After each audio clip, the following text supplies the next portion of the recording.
Every challenge is an opportunity. Spiritual wisdom for inner growth. Life is a vast landscape filled with unexpected valleys and towering mountains. Every human being who has ever walked this earth has known what it feels like to face difficulties. Challenges arrive without warning, disturbing our comfort, shaking our sense of control, and demanding that we confront aspects of ourselves and the world we might prefer to avoid.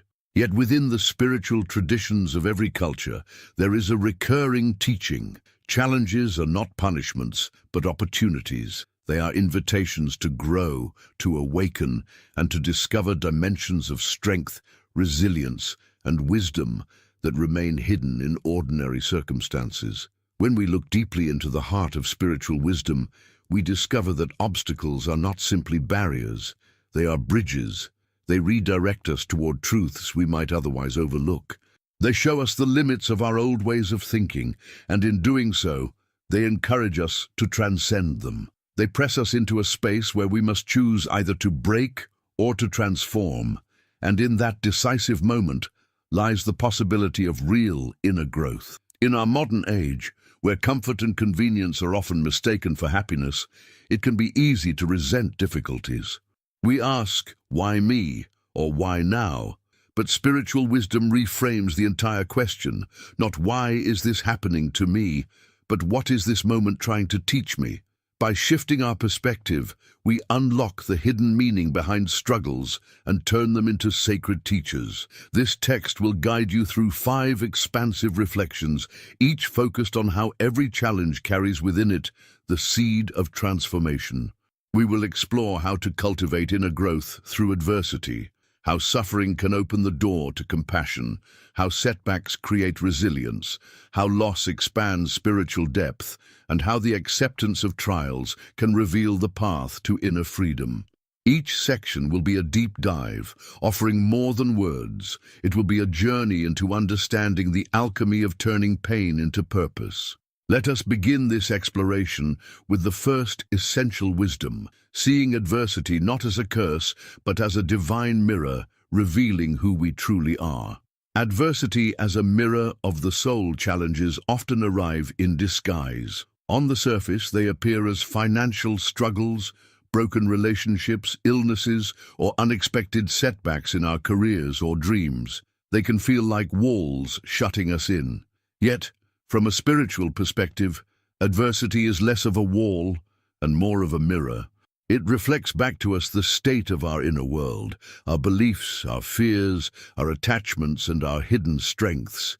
In facing adversity, we do not only confront the external circumstance, we confront ourselves. When everything is going smoothly, it is easy to believe that we are strong, wise, and spiritually mature. Success creates the illusion of stability.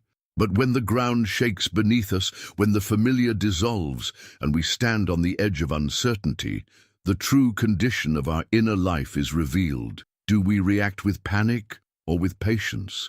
Do we collapse into despair or awaken into trust? Do we cling desperately to what we are losing, or do we open our hands to receive what life is trying to give us? This mirror function of adversity is profound because it strips away the masks we wear. In ordinary times, we hide behind routines, roles, and self-images, but difficulty unmasks us. The illness that leaves us vulnerable forces us to confront our mortality. The financial crisis that strips away possessions forces us to see where we placed our identity. The betrayal by someone we trusted forces us to examine the depth of our expectations and our capacity for forgiveness. In each case, adversity reveals what is hidden and asks us, who are you beneath all this? Spiritual teachers across time have spoken of this. The Buddha taught that suffering is not only inevitable but necessary because it awakens us to the impermanent and unsatisfactory nature of clinging. The Stoics, such as Marcus Aurelius, taught that obstacles reveal our virtues, patience, courage, self-control, because without trials, these virtues remain untested. In Christian mysticism, the dark night of the soul is described as a period where all external lights are extinguished so that the true inner light can finally be seen. In each tradition, adversity is not random misfortune, but a mirror designed to reveal the hidden dimensions of the self. It is crucial to understand that this mirroring process is not meant to condemn us, but to awaken us. When we see ourselves clearly, our weaknesses and our strengths, we gain the opportunity to grow consciously. Imagine a person who, in the middle of a crisis, discovers their tendency toward anger. This recognition is not a failure, but an invitation. It says, "Here lies an area of your soul where work must be done." Another person might discover, in the same crisis, an inner calm they never knew they had. That discovery is equally a revelation, showing them a strength they can cultivate and trust. Furthermore, the mirror of adversity has a humbling effect. It shows us that we are not as in control as we imagined, that life operates on currents far larger than our individual plans. This humility is not humiliation, it is clarity. It reminds us that we are participants in a greater mystery, that our lives are woven into a fabric of causes and conditions beyond our full comprehension. And in that recognition, many find a deeper sense of surrender, a willingness to let life shape them, rather than endlessly resist. In practical terms, embracing adversity as a mirror means approaching difficulties with curiosity rather than resentment. Instead of asking, "How can I get rid of this problem as quickly as possible?" we ask, "What is this experience revealing about me, and how can I learn from it?" This shift transforms suffering into a teacher, pain into wisdom, and obstacles into opportunities for self-knowledge. The next time you encounter a challenge, pause and look into its reflection. Notice your fears, your attachments, your unexpected strengths. Recognize that what you see is not the enemy but the truth waiting to be acknowledged. Only by seeing clearly can we grow. At the end of this reflection, I invite you to stay connected to teachings like these, which aim to help you transform your challenges into opportunities for spiritual awakening. Subscribe to the channel and continue walking with us on this journey of inner growth. Your path is not solitary.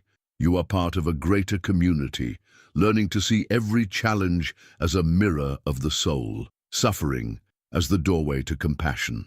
Suffering is one of the universal experiences that connect every human being across time, culture, and circumstance.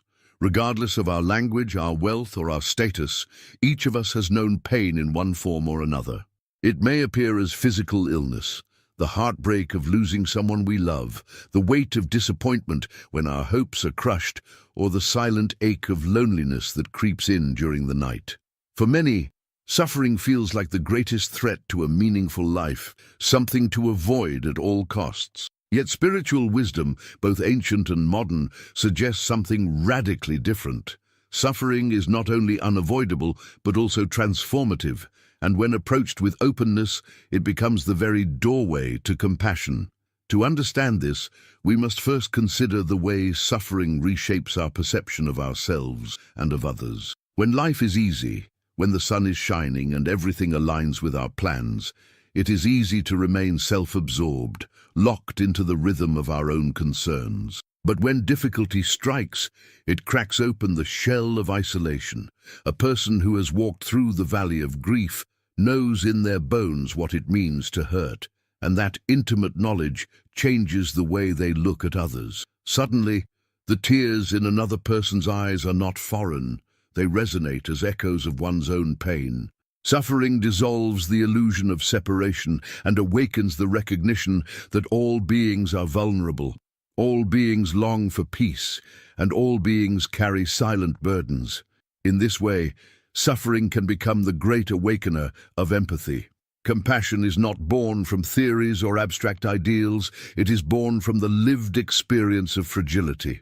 Think of a person who has never struggled financially, who has never known the anxiety of wondering how to pay rent or buy food. They may sympathize with others who live in poverty, but there is often a subtle distance, a lack of visceral connection. Now imagine that same person suddenly loses their fortune and must face the humiliation of asking for help. That experience reshapes them. It softens them, When they recover, their perspective on the struggles of others is no longer superficial. It is rooted in shared humanity. Suffering has given them the gift of compassion. This truth is echoed in countless spiritual traditions. In Buddhism, the first noble truth is that life involves suffering. Far from being a pessimistic statement, this acknowledgement opens the way to compassion. The Buddha realized that by recognizing our own suffering, we naturally cultivate empathy for the suffering of others, because the human condition is shared. In Christianity, the figure of Christ embodies this principle by entering into human suffering, not avoiding it, thereby showing that divine love is expressed most fully in solidarity with pain. In the Sufi mystical tradition, the heartbreak of longing for the beloved is seen as a necessary path to love that transcends self-centered desire. Across these traditions, suffering is not treated as a meaningless intrusion, but as a necessary condition for awakening the heart. But it is not enough to simply suffer. Many people endure pain and emerge bitter, resentful, or hardened. What makes suffering transformative is the way we respond to it. When we resist suffering, when we cling to the demand that life must always be pleasant, we add a second layer of pain to the first. This resistance is what often leads to anger, self-pity, or hatred. But when we approach suffering with openness, when we allow ourselves to feel it fully without judgment, we discover a strange alchemy. Pain softens the heart instead of hardening it. Tears wash away pride, losses dissolve arrogance, and vulnerability opens us to a love that is larger than the self. Consider the countless stories of people who, after experiencing profound suffering, dedicated their lives to serving others. A mother who loses a child to illness may start a foundation to help other families facing similar struggles. A man who survives addiction may become a counselor to guide others through the same darkness. A woman who experiences injustice may dedicate her life to fighting for human rights. In each case, suffering becomes the soil in which compassion grows. Without the wound, the seed of compassion might have remained dormant. There is also a mystical quality to the way suffering expands our perception. When life is too easy, we tend to believe that comfort is the goal, that pleasure equals meaning. But suffering shatters that illusion and forces us to ask deeper questions. What truly matters? What is beyond pleasure and pain? Who am I when everything I cling to is taken away? These questions create an opening, a doorway through which compassion and wisdom can enter. For many, this is the very moment of spiritual awakening, the recognition that life is not about avoiding pain, but about transforming it into love. From a practical standpoint, the cultivation of compassion through suffering requires mindful awareness. When pain arises, we must resist the instinct to numb it, escape it, or project it onto others. Instead, we sit with it, breathe through it, and allow it to teach us. Meditation practices across traditions often emphasize this approach, to simply be with suffering without judgment, to observe it with curiosity. In doing so, we recognize that suffering is not just my suffering, but part of the larger fabric of human experience. This recognition dissolves the rigid barrier between self and other and makes compassion natural. It is also important to remember that compassion is not pity. Pity looks down on others. Compassion stands beside them. Pity keeps distance. Compassion embraces. When we recognize suffering as a teacher, we realize that compassion is not about condescending to others, but about recognizing our shared vulnerability and choosing to respond with love. It is a movement of the heart that says, I see you, I know your pain because I too have known it. You are not alone. In this way, suffering becomes sacred. It is no longer an enemy but a guide, leading us to the realization that the heart's true power lies not in avoiding pain, but in embracing it and transforming it into connection. Some of the most compassionate people in history, saints, activists, healers, did not become who they were in spite of suffering, but because of it. Their brokenness became the well from which love flowed. Even in our personal lives, we can witness this transformation. Think of the times when you were most deeply moved by someone's kindness. Often, that kindness came not from someone who had never struggled, but from someone who knew struggle intimately. Their gentleness was not naivety, but wisdom earned through fire. This is the gift suffering offers each of us, the chance to become more human, more open, more compassionate. And so, when we find ourselves in the midst of suffering, let us resist the temptation to close our hearts. Instead, let us ask, how can this pain open me to love? How can it deepen my understanding of others? How can I let this wound become the doorway through which compassion enters the world? In this way, even the darkest nights of the soul can become the fertile ground for light. At the close of this reflection, I invite you once more to remain connected to this path of wisdom and transformation. Do not walk through suffering alone. Allow these teachings to remind you that your pain can become a bridge to compassion, both for yourself and for others. Subscribe to the channel and continue walking with us on this journey, where together we learn to transform every challenge and every wound into an opportunity for greater love and inner growth. Setbacks, as the ground of resilience, life rarely unfolds according to our most carefully laid plans. We imagine a straight path from intention to fulfillment, from effort to reward, from desire to satisfaction, and yet reality consistently interrupts with detours, delays, and disappointments. These moments we call setbacks, times when the road seems blocked, when the fruits of our labor do not appear, when doors close instead of opening. For many, setbacks feel like the end of the story, like evidence that one is unworthy, unlucky, or forgotten by life. But spiritual wisdom teaches us that setbacks are not the end. They are the ground upon which resilience is born. Without them, the inner strength we admire in others, the ability to endure storms and keep moving forward, could never exist. To appreciate the role of setbacks in cultivating resilience, we must first understand what resilience truly is. It is not the denial of pain, nor the avoidance of struggle. Resilience is the capacity to endure difficulty without losing one's center, to bend without breaking, to suffer loss without surrendering to despair. It is the quiet strength that allows a tree to sway in the storm, yet remain rooted, that allows a person to cry and grieve, yet rise again to face another day. And this strength does not appear magically. It is forged precisely in the moments we wish to avoid. Imagine a child who never faces failure, who is shielded from every difficulty. That child may grow up comfortable, but when real life presents its inevitable obstacles, they will crumble. Now imagine another child who falls, who is told no, who struggles and learns to get back up. Each setback strengthens their spirit, teaching them patience, perseverance, and adaptability.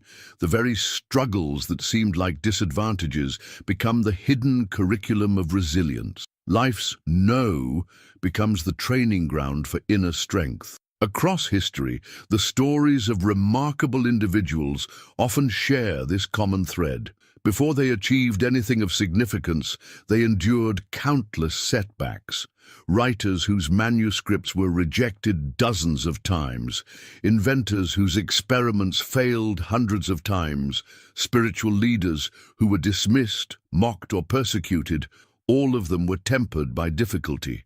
Their resilience was not a gift from the start, but a capacity shaped in the fires of disappointment. The setback was not a punishment, it was preparation. Spiritually speaking, setbacks carry an even deeper meaning.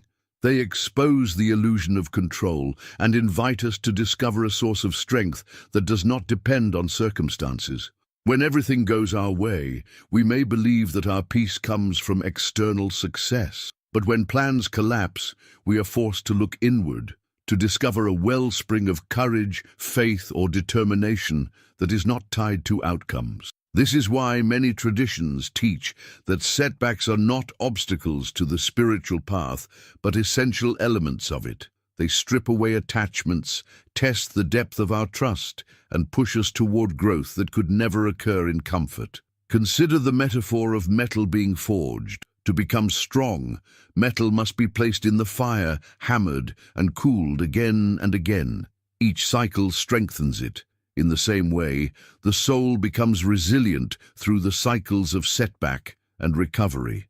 The heat of disappointment, the hammer of rejection, the cooling of reflection, all of these shape us into beings capable of enduring, adapting, and shining with integrity. Without the fire, the metal remains weak. Without setbacks, the spirit remains fragile. Resilience born from setbacks also teaches us the art of perspective. When we experience disappointment, it is easy to fixate on the loss itself, to see only the closed door. But over time, resilience shows us that setbacks often conceal hidden gifts. A failed opportunity may redirect us toward a path more aligned with our true purpose. A rejection may force us to refine our skills until they reach excellence. A delay may protect us from rushing into something for which we were not yet ready. In hindsight, many of us can look back and say, what I thought was a disaster was actually a blessing in disguise. Resilience allows us to hold this perspective not only in hindsight, but in the very moment of difficulty, trusting that even in disappointment, life is guiding us. It is important to note that resilience is not about denying pain or pretending to be unaffected. True resilience allows us to feel fully the grief, the frustration, the anger, without being consumed by it. It is not stoicism in the sense of numbness, but in the sense of wisdom, acknowledging pain without letting it define us. When setbacks occur, resilience whispers, yes, this hurts, but you are more than this moment. Yes, this feels like an ending, but it may also be a beginning. This capacity to hold paradox, to feel pain and yet maintain hope, is the essence of resilience. One of the most profound lessons setbacks teach us is humility. When success comes easily, we may believe it is entirely our own doing, that we are masters of life. But when we stumble, we realize the limits of our power. This humility does not diminish us. It grounds us in reality. It reminds us that we are part of a greater unfolding, that our timeline is not the only timeline, that our will must often yield to a larger wisdom. This humility is a key ingredient in resilience, for it prevents us from collapsing under the weight of prideful expectations. Instead, we learn to walk with patience, trusting the rhythm of life. In daily life, setbacks provide countless opportunities to practice resilience. The job we did not get, the friendship that ended, the plan that unraveled, all of these moments invite us to strengthen our inner foundation. Rather than interpreting them as evidence of failure, we can see them as invitations to deepen our trust, sharpen our skills, and expand our patience. Each time we get back up after being knocked down, we reinforce the muscle of resilience. Each time we refuse to let disappointment close our heart, we grow in spiritual maturity. What makes resilience such a powerful gift is that it is cumulative. Every time we endure a setback and rise again, we carry that strength into the future. The difficulty that once seemed unbearable becomes a memory that says, if I survived that, I can survive this too. In this way, resilience builds upon itself, creating a reservoir of courage that we can draw upon in future storms. Over time, we become less afraid of setbacks because we know they do not destroy us. They shape us. On a spiritual level, resilience is the expression of faith in action. Faith does not mean believing that life will always be easy. It means trusting that even when it is hard, we are not abandoned. Resilience is the lived proof of that trust. It is the willingness to keep walking even when the path is dark, because we know that light will eventually return. It is the decision to keep loving even after heartbreak, because we believe that love is stronger than pain. It is the courage to keep creating even after failure, because we trust that creativity is its own reward. And so, when setbacks arrive, as they inevitably will, we can meet them not with despair, but with openness. We can say, this too is part of my path. This too has something to teach me. This too will strengthen me if I let it. In doing so, we transform what seems like an obstacle into a stepping stone. What seems like an ending into a beginning, what seems like defeat into resilience. Resilience does not mean we never fall. It means we rise again and again. It means that setbacks do not define us, but refine us. It means that the story of our life is not written in the language of failure, but in the language of perseverance. And ultimately, it means that no matter how many times we are pushed down, we remain unbroken, because our spirit is rooted in something deeper than circumstances. At the close of this reflection, I invite you once more to walk with us in this journey of transformation. Let these teachings remind you that setbacks are not the end, but the foundation of resilience. Each disappointment is shaping you into someone stronger, wiser, and more compassionate. Stay connected, subscribe to the channel, and continue to grow with this community of seekers who are learning to see every challenge as an opportunity for inner strength and spiritual awakening. Loss is the gateway to spiritual depth. Loss is perhaps the most difficult of all human experiences because it touches the very core of what we hold most dear. We lose relationships that once gave us joy. We lose possessions that gave us comfort. We lose dreams that gave us direction. And eventually we lose even the body that has carried us through the years. Every loss feels like a tearing away, a rupture that leaves us raw and vulnerable. For many, loss is the ultimate threat, the moment when life seems to collapse into emptiness. And yet, spiritual wisdom reveals that loss is not merely the end of something, it is the gateway to depth. Without loss, we might remain on the surface of life, clinging to illusions of permanence. With loss, however, we are initiated into a deeper reality, one that strips away false attachments and opens us to dimensions of the soul that remain hidden in times of ease. To see loss in this way, we must first confront the universal human tendency to cling. We cling to people, to achievements, to possessions, and to identities, believing they can secure us against the passage of time. But clinging only sets us up for inevitable pain, because everything in life is impermanent. No matter how tightly we hold on, change will come, and with change comes loss. When we resist this truth, every loss feels like a cruel theft. But when we accept impermanence as the very nature of existence, loss transforms from an enemy into a teacher. It teaches us that nothing in this world can be possessed forever, and that the only true security lies in the eternal dimension of being, beyond time and change. Loss is the great revealer. It shows us what we value most, and it shows us how fragile our attachments can be. A person who loses a loved one is confronted not only with grief, but also with the recognition of how deeply love shapes the meaning of life. A person who loses wealth is confronted not only with financial insecurity, but also with the question of where their identity truly resides. A person who loses health is confronted not only with bodily limitations, but also with the recognition of their dependence on forces beyond their control. In every case, loss strips away illusions and forces us to face reality. This confrontation, though painful, is the threshold to spiritual depth.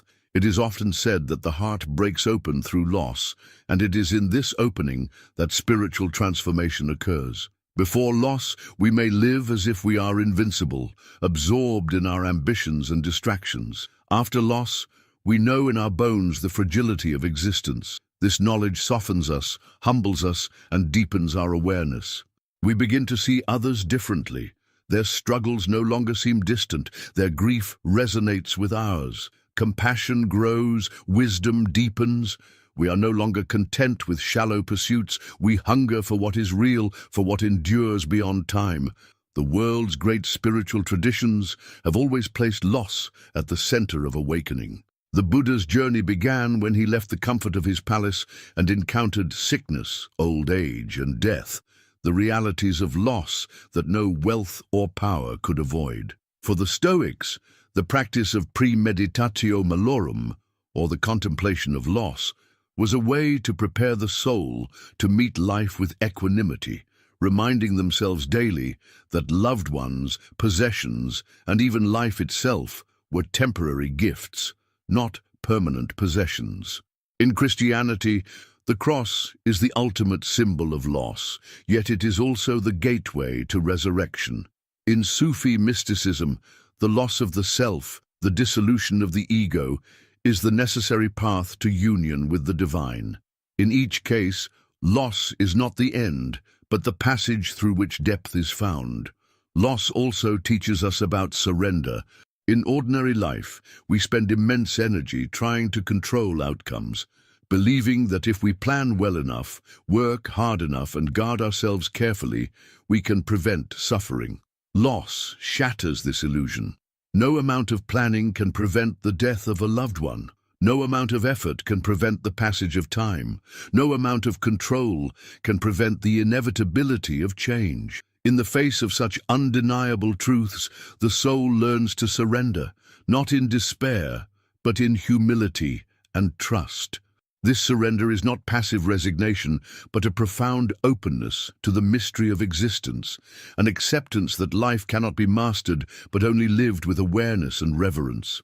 The paradox of loss is that it can open us to presence more fully than gain ever could. When we lose something precious, we suddenly realize how much we took it for granted. The voice of a friend, the touch of a parent, the ability to walk without pain. Once gone, their value shines with unbearable clarity. This awareness, though painful, can transform the way we live. It teaches us to cherish each moment, each connection, each breath, not as something to hoard, but as something to honor.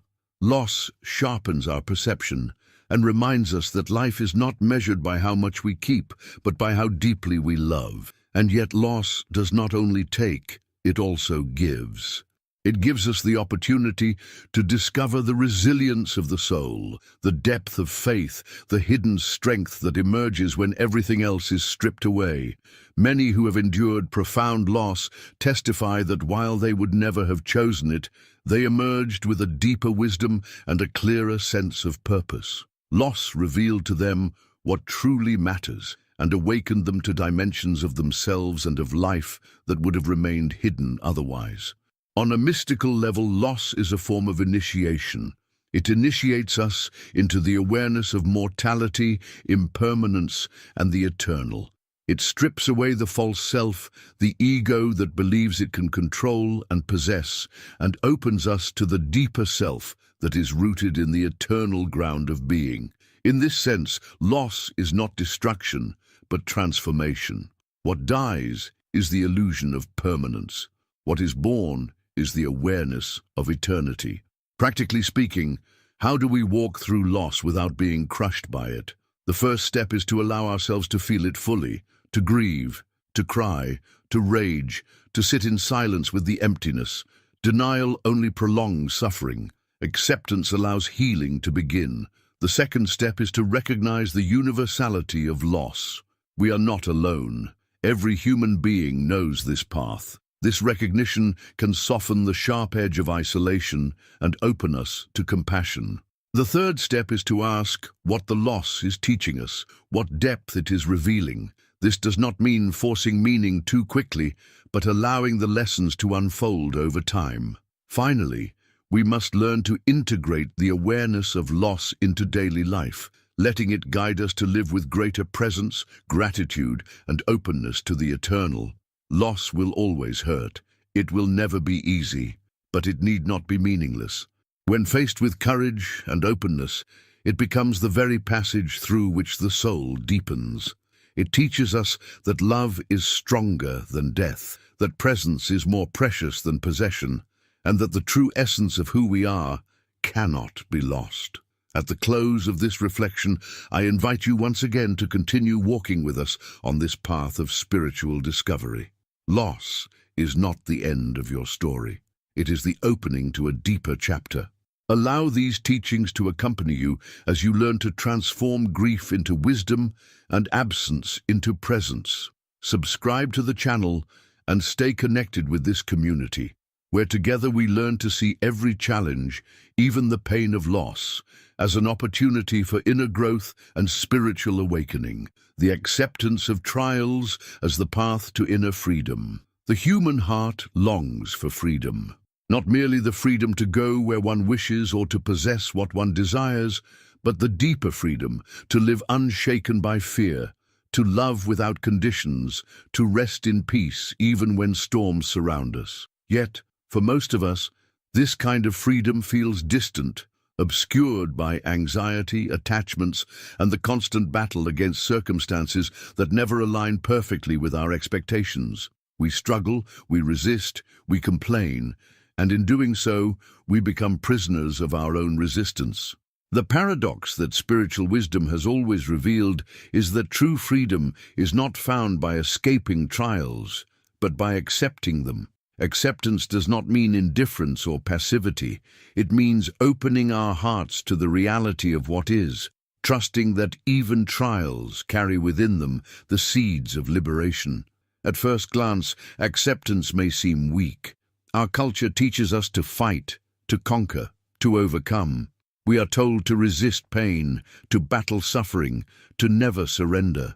But what if the very act of resistance keeps us bound? What if our constant demand that life should be different is the chain that ties us to suffering? When we accept trials, we do not give up. Rather, we let go of the futile war against reality. We recognize that what is happening, and in that recognition, we free ourselves from the extra layer of suffering created by resistance. Pain is inevitable, but suffering, in the deepest sense, is the refusal to accept pain. Acceptance dissolves that refusal and opens the way to peace. Acceptance of trials also transforms the way we see ourselves. When difficulties arise, the mind is quick to label them as unfair, as punishments, or as signs of personal failure. But acceptance allows us to shift perspective. Instead of asking, "Why me?" we ask, "What is life inviting me to learn here?" Instead of clinging to the image of a victim, we embrace the identity of a student.